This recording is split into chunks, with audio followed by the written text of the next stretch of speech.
आज एक बहुत ही दिलचस्प कहानी सुनते हैं। एक ऐसी कहानी जो हमें महाराजा विक्रमादित्य के दरबार में ले जाएगी। ये एक प्राचीन भारतीय कथा है जो नैतिक पतन मतलब मॉरल डिके से जुड़ा एक बहुत ही गहरा सवाल उठाती है। तो कहानी के केंद्र में है 3 किरदार, एक महान राजा, एक रहस्यमयी तांत्रिक और एक ऐसा गहरा सवाल जो वाकई में सोचने पर मजबूर कर देता है। तो चलिए देखते हैं कि आखिर ये कहानी है क्या। तो कहानी का सेटिंग है महाराजा विक्रमादित्य का मशहूर दरबार। अब विक्रमादित्य कोई ऐसे वैसे राजा नहीं थे। वो अपने न्याय और अपने पक्के नैतिक सिद्धांतों के लिए जाने जाते थे। मतलब उनका पूरा राजपाट धर्म और सदाचार की एक मजबूत नींव पर टिका हुआ था। अब सोचिए उस राज्य का माहौल कैसा होगा। वहां कानून एकदम सख्त थे।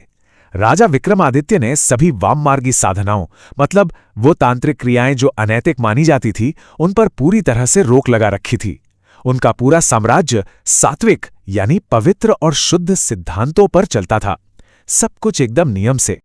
और ऐसे ही एक डिसिप्लिन्ड एकदम नियम कानून वाले साम्राज्य में एक दिन एक ऐसा मेहमान आता है जिसके बारे में किसी ने सोचा भी नहीं था। एक अनसेटलिंग विजिटर, एक रहस्यमयी तांत्रिक। और उसके आने से ऐसा लगा मानो वो इस पूरी व्यवस्था को चैलेंज करने आया हो। तो अब कहानी उस पॉइंट पर पहुंचती है जहां से सब कुछ बदल जाता है।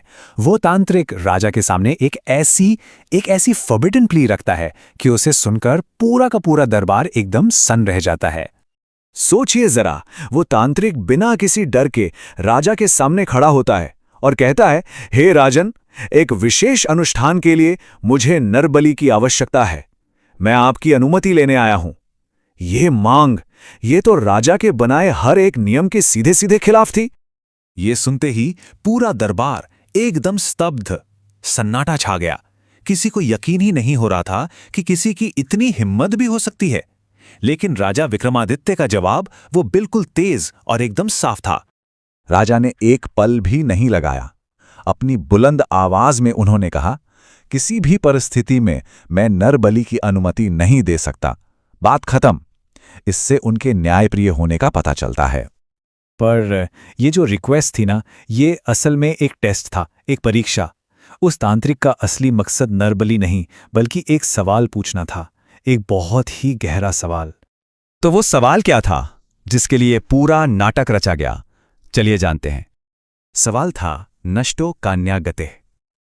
इसका मतलब है जो इंसान पूरी तरह से रूइंड हो चुका है, नष्ट हो चुका है, उसका क्या भाग्य है, उसकी क्या गति होती है। अब देखिए, यहां नष्ट या रूइंड का मतलब फिजिकल डेथ नहीं है। इसका मतलब है एक ऐसा व्यक्ति जिसका मॉरल और स्पिरिचुअल कैरेक्टर मतलब जिसका चरित्र और जिसकी आत्मा लगातार पाप और गलत काम करने की वजह से पूरी तरह से तबाह हो चुकी है। अब ये कोई आसान सवाल तो था नहीं। तो राजा ने जवाब के लिए अपने सबसे बुद्धिमान दरबारी महाकवि कालिदास की तरफ देखा। अब इस सवाल का जवाब देने की जिम्मेदारी कालिदास पर थी। और कालिदास जो एक महान कवि थे, उन्होंने सीधे सीधे जवाब नहीं दिया। उन्होंने एक कहानी सुनानी शुरू की, एक ब्राह्मण की कहानी जो इस सवाल का जवाब देती है। तो कहानी शुरू होती है एक गुरुकुल से। एक सुबह एक हट्टा कट्टा हेल्दी ब्राह्मण भिक्षा मांगने के लिए आता है। उसे देखकर गुरुकुल के एक छात्र ने पूछ लिया कि भाई, इतने हष्टपुष्ट होकर भीख क्यों मांग रहे हो?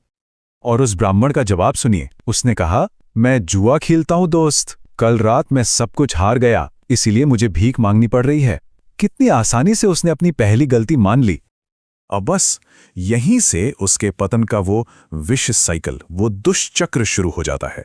ये एक ऐसा रास्ता है जहां एक बुराई अपने आप दूसरी बुराई को खींच लाती है। चलिए देखते हैं कैसे। तो देखिए, ये पतन के 4 चरण कैसे थे। पहला, जुआ। उसने माना कि वो जुआ खेलता है। फिर दूसरा, मदिरापान। उसने बताया कि जुए की वजह से ही उसे शराब पीने की लत लग गई। फिर तीसरा, वेश्यावृत्ति। शराब के नशे ने उसकी वासनाओं को जगाया और वो वेश्याओं के पास जाने लगा। और आखिर में चौथा कदम, चोरी।